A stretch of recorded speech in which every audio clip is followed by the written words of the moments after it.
Hi, my friends. Today I want to present you a new story. Enjoy watching it. I was in the middle of my shift at the bookstore when the message from Jessica flashed on my phone screen. We need to talk. It's about the wedding. My heart skipped, the thrill of potential involvement bubbling up inside me. Jessica's wedding was the family event of the decade, and maybe, just maybe, she wanted me to be a part of it. I glanced around, debating whether to respond now or wait until my shift ended, but curiosity won. I typed back quickly, "Sure. What's up?" The reply was immediate. "Can I call?" I felt my pulse quicken. Something about the words carried an edge, a note of tension that made me hesitate. But I swallowed my apprehension and found a quiet corner at the back of the store, away from prying eyes. I pressed answer, lifting the phone to my ear. "Livia." Jessica's voice was sharp, carrying none of the warmth or excitement I'd imagined. "Listen, this is awkward, but I'll just say it. I don't think it's a good idea for you to come to the wedding." I froze, the words slicing through me. "Wait, what? Why not?" She paused, her hesitation only adding to the sting. Well, Stephen and I talked about it. He feels distracted when you're around." "Distracted?" I repeated, dumbfounded. "What do you mean?" "Don't act like you don't know," she snapped, her voice dropping to a bitter whisper. "Stephen finds you attractive. He told me, Livia, and it's making things complicated for us. The last thing I need is for my own sister to turn my wedding into some kind of spectacle." "Jessica, I would never do anything to ruin your day," I insisted, my voice tight with disbelief. "This is insane." "I'm only telling you how we feel," she shot back, her tone laced with annoyance. "I can't risk this, Livia. I won't have everyone whispering behind my back. If you cared about me at all, you'd understand." I felt my cheeks burn with humiliation. She had managed to turn her jealousy into my punishment, to twist my mere existence into a betrayal. After a pause, I finally found my voice, though it sounded foreign and distant. "Jessica," I said quietly, "you're my sister. I would never try to hurt you. But if you're asking me to stay away because you don't trust me, I'm asking you to respect my wishes," she interrupted, as if that settled everything. "I need to focus on Stephen and me, not on worrying about you in the background." "Fine," I managed, swallowing the lump in my throat. "If that's what you want. It's best for everyone," she replied curtly. "I'm glad you understand." The line went dead. I lowered the phone slowly, staring at it as if it might offer an explanation for the conversation that had just unfolded. Jessica's wedding had been something I'd looked forward to, something I'd hoped would bring us closer. But in one brutal conversation, she'd made it clear. I was an outsider, even in my own family. As I walked back to the register, the shock slowly gave way to a steely resolve. The next day, I found myself at my parents' house, seated across from Jessica and our mother at the dinner table. My mother had called, insisting I join them for a family discussion.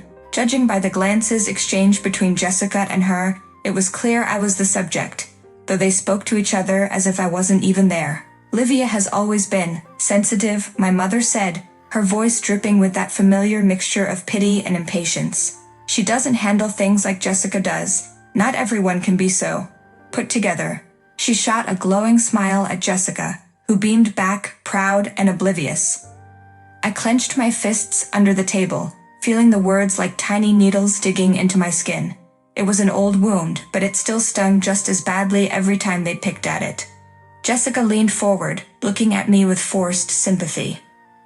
"Livia, don't make this harder than it needs to be. You know we'd all love you, but Stephen and I need this wedding to go smoothly. It's one day, surely, you can support us from a distance." I met her gaze, unwilling to back down. "Jessica, don't you think it's ridiculous that you're asking me to stay away because of something Stephen feels? I'm your sister. I want to be there for you." She scoffed, waving her hand dismissively. "Stephen's feelings aren't ridiculous, Livia. He's uncomfortable and I don't want anything to distract him. You being there will just add tension to an already stressful day." A quiet anger built inside me as my mother nodded, reinforcing Jessica's words. "You have to understand, dear," my mother added, her voice soft but firm. "Jessica's happiness is what matters right now. And what about my feelings?" I challenged, looking between the two of them. "Do they not matter at all?" Jessica's face hardened and her voice dropped to a cold whisper. This is not about you, Livia. It's my wedding, my happiness. If you care about me, you'll step back. Simple as that. I looked at my mother, silently pleading for some sign of support, but she simply looked away, uncomfortable with the confrontation. After a moment, I took a deep breath, letting my words come out measured and calm, despite the boiling rage beneath. Fine. But just know that this isn't something I'll forget. Jessica shrugged, clearly satisfied with herself, and my mother gave a tight smile, as if my submission finally brought peace. I sat there feeling the full weight of my family's choice, that no matter how many times I tried to belong, I was destined to be the outsider. It was Christmas dinner, a time meant for warmth, but the tension in the room was thick and cold. I sat at the far end of the table, watching Jessica and Stephen across from me. Jessica was absorbed in lively conversation with our parents, but I could feel Stephen's gaze lingering on me every so often. He hadn't joined in Jessica's demands that I stay away from the wedding, which only seemed to agitate her more. Livia, could you pass the potatoes? Stephen's voice broke the silence I'd surrounded myself with. His tone was casual, almost friendly, and it caught Jessica off guard. Her hand froze mid-air, holding a glass as she watched him. I passed the bowl down to him, trying to avoid Jessica's glare. Thank you, Livia, Stephen said, giving me a small smile. It was a simple gesture, but something in his expression felt genuine, almost sympathetic. Jessica's jaw tightened. After a moment of strained silence, Jessica leaned over, her voice barely a whisper but dripping with accusation. Stephen, you don't need to go out of your way to be nice to her. You know she doesn't need special treatment. He looked at her, unfazed, and replied softly but firmly, Jessica, it's just Christmas dinner. Can we all try to be civil? Her eyes flashed and her voice grew louder, enough for everyone to hear. Civil? She's the one causing problems, not me. I could feel the room shift uncomfortably, all eyes darting between Jessica and Stephen. My mother cleared her throat, obviously trying to diffuse the tension. Now girls, it's Christmas. Let's enjoy the evening. Stephen set down his fork, looking directly at Jessica. Honestly, Jessica, I don't see why you're so insistent on excluding her. Livia is family too. I thought we wanted a supportive, close family. Jessica's face went pale, her eyes flickering with a mixture of surprise and anger. Stephen, we've discussed this. It's my wedding, and I want it to be perfect. I shouldn't have to explain myself again. The room fell silent, and I felt my heart racing, unsure of how far this conversation would go. Stephen glanced at me and then back at Jessica, his voice soft but clear. Maybe it's time you thought about what perfect really means, Jessica, because the way you're treating Livia isn't right. Jessica opened her mouth to argue, but the words seemed to falter. She looked away, her lips pressed into a tight line. The silence was tense, but in that brief moment I felt a strange relief. Stephen had seen through her, and maybe, just maybe, I wasn't as alone in this family as I'd thought. The wedding rehearsal was set in the grand, echoing hall of an old cathedral, its stained glass windows casting fractured light across rows of empty pews. The air was thick with expectation and nerves, the final calm before the wedding storm. I stood at the back, unsure if I should even be there, given Jessica's hostility. She hadn't wanted me here at all, but my parents insisted.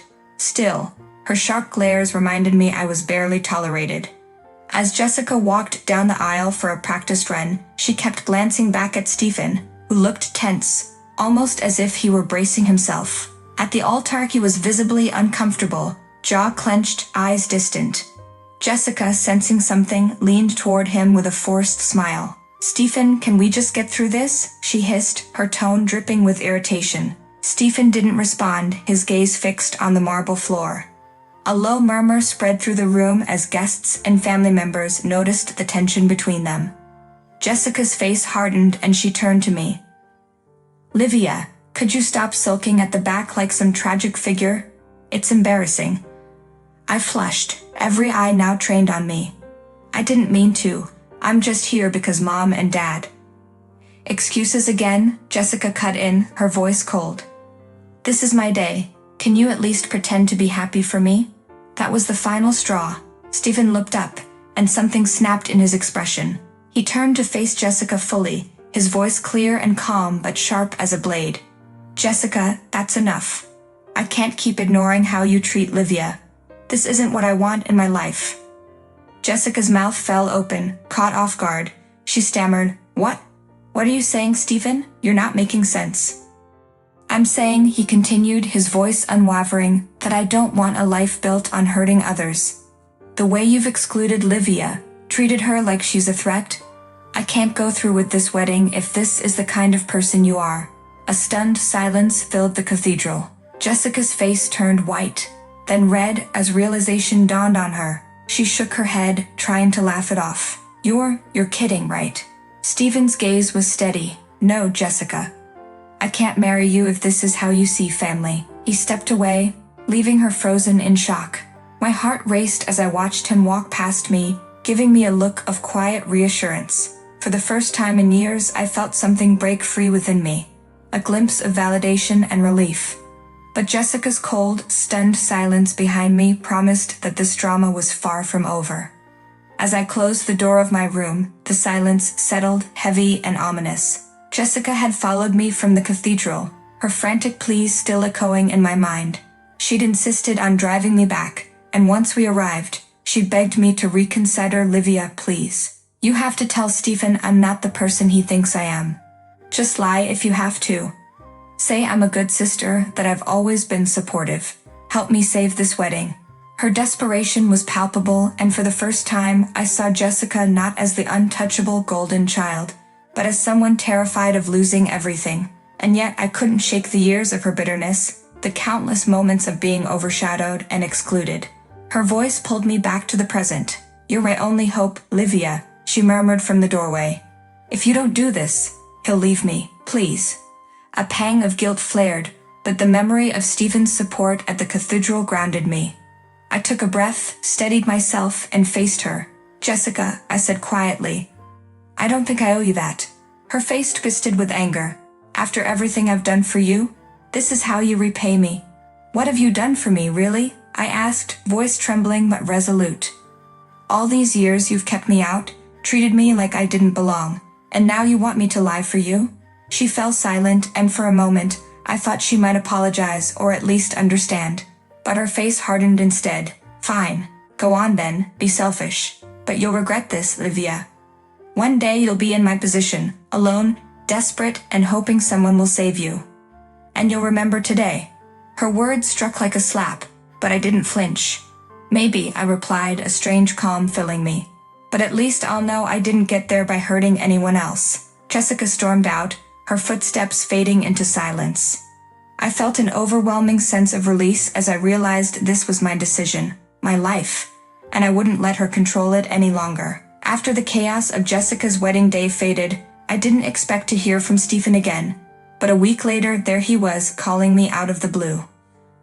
"Livia, I just wanted to say, thank you," he began, his voice soft. "Thank you for opening my eyes that day. I know it wasn't easy."